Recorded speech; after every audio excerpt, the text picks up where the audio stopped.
Why would a 31-year-old dentist, practice owner, making great money, retire from clinical dentistry at the age that put down the handpiece forever, ever? I mean, you never say forever, ever. Maybe one day when Roshan's 60 wants to prep a few crowns or do some things, but I'm here with my awesome friend, Dr. Roshan. He is a fantastic contributor to our dental Facebook world.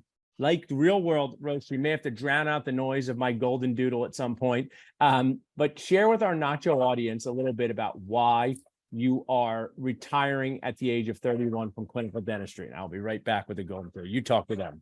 Okay, yeah. So I mean, it's pretty easy. I just don't see my future, my goals aligning with having a handpiece, in my hands, and I don't see doing fillings and doing crowns and root canals as what I really want to do out of life. I have some goals.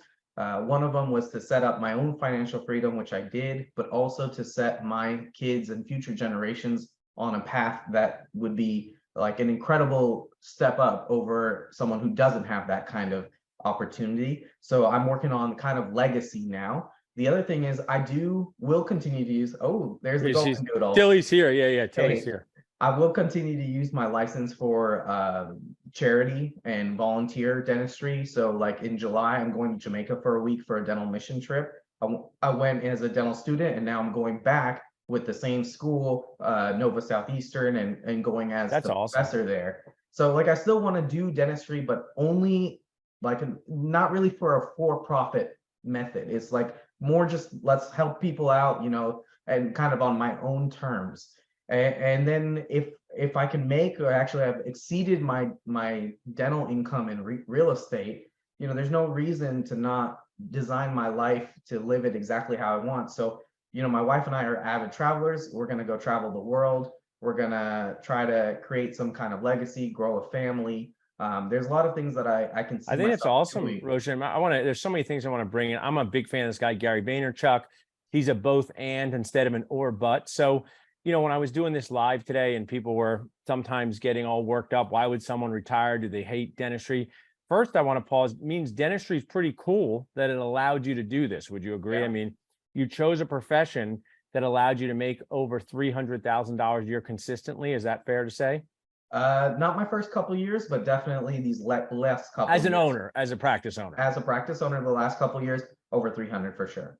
And I think we should just applaud dentistry for being a career that allows that. I mean, there's people that I know that work at careers for decades and they move up and are considered doing well, and they do not make over $200,000 a year. And money is not the barometer of success. It's just to indicate that dentistry has some awesome earning power. Is that something? Yeah, I think absolutely. If you're wanting to be a dentist, or if you are a dentist, I don't think the idea of hating dentistry. I don't hate dentistry. I just don't see my future and goals aligning with being a provider day to day. But it's still a wonderful opportunity to live a life that most people do not get an opportunity to do. And if you don't like a certain part of it, you earn so much income that if you create passive income streams, you can design your dental life the way you want it. So if you want to go implant only, or you want to do only surgeries, or cosmetic only, or you want to drop all those bad guac PPOs, all of those things can be possible because we have such huge earning potential. I would like to quote one of my favorite theme songs: what might be right for you may not be right for some, different strokes. And what I want to share is, currently my brother is on a trip to Miami. I'm at the office tomorrow.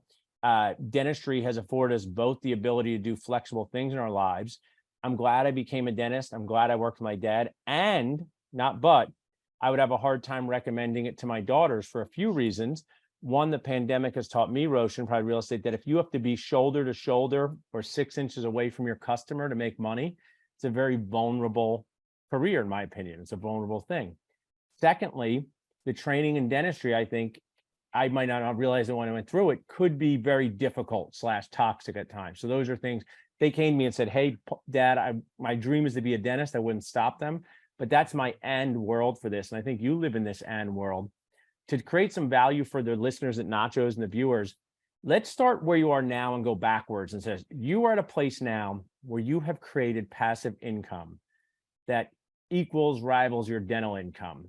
tell us about where you are now and how you create it. We'll go back to the beginning with some best practices, but tell us about the now with go outside of dentistry, go to your real estate. So one thing about me, Paul, is I think that our financial numbers and stigma around talking about numbers is a terrible thing for dentists, and I think our entire society as a Yeah. whole.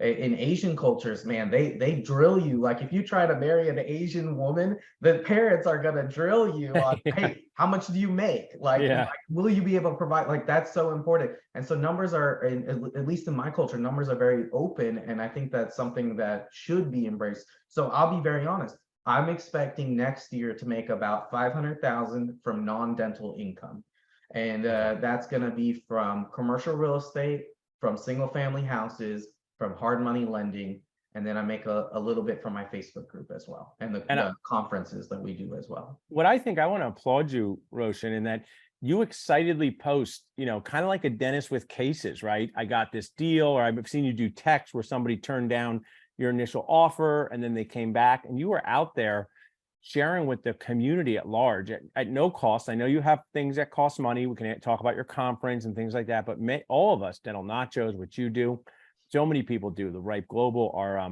awesome sponsors too. We share so much knowledge for free to inspire others, which I think is great.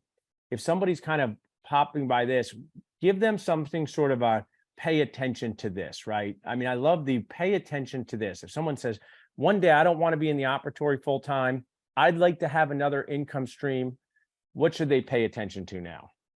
Well, I think it's all starts with a plan. So you're talking about where I was and where I got or where I came from. It started with when I graduated from dental school. I was like, I'm on a 10-year track to replace my dental income. And so I knew how many years I would have, and I knew an idea of how much money I wanted to make. And luckily, I've been able to do in 6 years. But whatever that number is for you, first find out what your financial freedom number is. Like, is it 100,000? Is it 500,000? Is it 200,000? And then work backwards. So if, let's say, it takes $200,000 for you to be like, hey, I can cover all my bills. I can now decide to do dentistry exactly how I want to because I don't have to worry about any stresses at home. Then 200,000 becomes your number, and then reverse engineer it. Okay, well, if a house, let's say I buy a house and I'm going to profit $500 a month from it. All right, well, to make $200,000 a year, I'm going to need to make between like 15 and 18,000. And then you take your 15, 18,000 divided by your expected profit of $500, and you figure out how many houses you want to buy. And then you figure out what your timeline is. Oh, 10 years. Let's say you need to buy 30 houses and you have 10 years. Well, that means you need to be buying 3 houses a year. Or if you're starting, maybe buy 1 house a year, 2 the third year, 3 the third, 4 on the 4th year, and you like increase it. It so sounds that a lot, Roshan. You can use this. It's your treatment plan, just like we treatment plan patients. I always say my job is to make a game plan with you, Mrs. Smith, so you can chew with confidence, smile with confidence, be healthy, and feel good about yourself. And let's say it's you and Nathan, you're making a treatment plan for people to do that. Tell me this, like, I like this question. What could I do with this? I'm a 28-year-old dentist. I've saved $50,000 in an account. What could I do with this in the real estate world? What are some treatment plan options? I'm checking one more time on this dog, Roshan. You tell the audience. You're right there. Okay. So with $50,000, that's a great sum of money. And if you're 28 years old and you've saved that, first of all, congrats. What I would say is the first thing you should do is always have your emergency savings set up. So if you have 3 or 6 months of what does it cost you to live, have that saved up. And then the rest of that money, then look into, okay, how much does it cost to buy a house where I'm at? And is it even worthwhile to buy a house where I'm at? I can tell you if you're in Florida, California, New York, New Jersey, probably not. Philly is also quite expensive, but some parts of Philly are more affordable. There's generally a place in your area within 2 hours that makes sense number-wise. And if it doesn't, you're in heart of LA and it doesn't make sense, then maybe consider investing in the Midwest. There's books on long distance real estate investing, and you can use that money you've saved up to put as a down payment for that. I think I started with single family houses, and I think it's been a wonderful progression from single family to commercial to lending and these big syndication deals. And it's a lot like, everything's the same, even in different fields, right? People learn to place 1 implant, Yep. 5 implants, 20 implants, 200 implants. And sometimes you might even want to stop at a certain level and say, this is the level that I'm comfortable with, whether it's implant placement or real estate investing. You and Nathan work hard and you have a conference coming up. Tell us about when this conference is and what are people going to learn? Is it for someone who has, like a little bit like me, has no idea which end of the plunger's up? I saw you said to Maudie, is it the wooden part or the rubber part? Love that. So let's say, when's your conference and really what are the benefits? Who should be sitting in that audience? So I think if you're a dentist and it's really for professionals. If you're a dentist or another kind of professional, you have high income and you're either considering investing in real estate or you want to take your real estate investing to the next level. We're going to have a wide breadth of subjects so that we can start with, even like one of my talks is going to be also on financial game plan, like how do you set up your game plan? And the other one is going to be how do you analyze a single family house? That's actually quite beginner oriented in terms of real estate. But then we have people talking about commercial and we have asset protection and apartment syndications. And then you start getting into more advanced stuff. So we're going to have a wide breadth of subject knowledge. So it's really for anyone who I would say is a dentist or other professional that earns a sizable income and is interested in real estate investing or wants to take their investing to the next level. Awesome. I got 7 minutes left with you, Roshan. But Oh, when and is that? it's When is that September, conference? sorry, How can people I find will out say about one more it? Yeah. thing. It's September 8th and 9th, and you can find the info at reifordentist.com. All right. Awesome. I love that you're doing that. I mean, you're creating opportunities for people to learn in a safe way. You know, we talk about this all the time. What's kind of makes me laugh, Roshan? And people say, oh, don't get dentists involved with real estate investing. They could get hurt financially. Dentists sign up to take out a $500,000 loan for dental school. No one gives them any informed consent. The dental schools do the opposite of informed consent. They're kind of like, sign here, 22-year-old. And now you have people ages 28 to 40 or older. And I believe this is the time where you sit down in conferences, whether you want to learn to do real estate investing, franchise something, become a speaker, right, and level up. So you came to our Level Up event, Roshan. You had a great time. We were backwards hat the whole time. Yeah. I know that's what happens when you get out of dentistry. But they tell you you can put your hat on backwards for getting out of dentistry. But what did you get from our event? It's not to pat myself on the back, but you had never met me, never seen our event. Whether I always talk about food, fun, and friends. What relationships? If there's a young dentist out there being like, I don't want to pay to go to see a course. It's too much money. I might not learn something. I always say it's magical what happens at these events. Tell us a little about your experience at Level Up. Well, I'm a pretty frugal person myself. So I get where, if anyone's saying that, I get where you're coming from. But you have to think, even if you're frugal, whatever money you put into investing yourself, you're going to see a 3-time, 5-time, 10-time return. So if you put $1,000 in, you're going to see a $3,000 to $10,000 return. So even if you're frugal, it makes sense to invest in yourself. It's always better investment than real estate is investing in yourself. It's always the highest ROI. And in terms of what I got from Level Up, I mean, I thought it was awesome. I got to meet so many people that I communicate with on a daily basis. Yeah. Paul, Amadi, all the other Facebook group founders. I thought it was a wonderful atmosphere, very relaxed. It wasn't very rigid like a lot of CE events might be. It wasn't like, oh, we have this timetable to hit up. It was very relaxed. There were drinks in the middle of the event. Yeah. It was designed for you to connect with both the other attendees as well as the people sponsoring the group, which can help out your practice. And what I say is, Roshan, you hit the nail on the head, is putting yourself in rooms with people who you can meet that can change your lives in the best way. It only happens if you're in the room.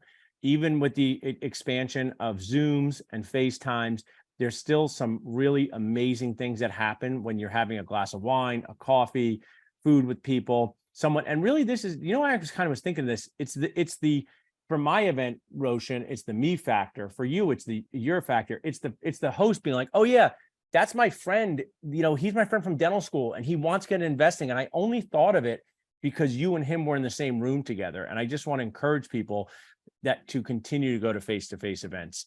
As we wrap up, Roshan, I want to talk about your practice. I know, we're collaborating and trying to help you find a buyer for this practice. You're on Dental Nachos TV. You're looking to sell your practice, and some lucky dentist is going to be in that place. Where's your practice, and how can people reach out to you, and who should reach out to you? What kind of dentist? Yeah, for sure. So, it's a Comfort Dental franchise, which means that we are heavy insurance, PPO, Medicaid.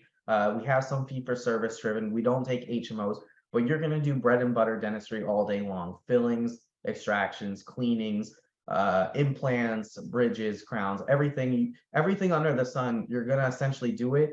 And it's your office. You own the office, even though it's a franchise. You own the office. So if you don't like root canals and you want to refer them, great, no worries. You don't want to do a certain kind of wisdom tooth extraction and you want to refer it, great, no worries. There's no office manager hanging over your head telling you what to do. It is your office.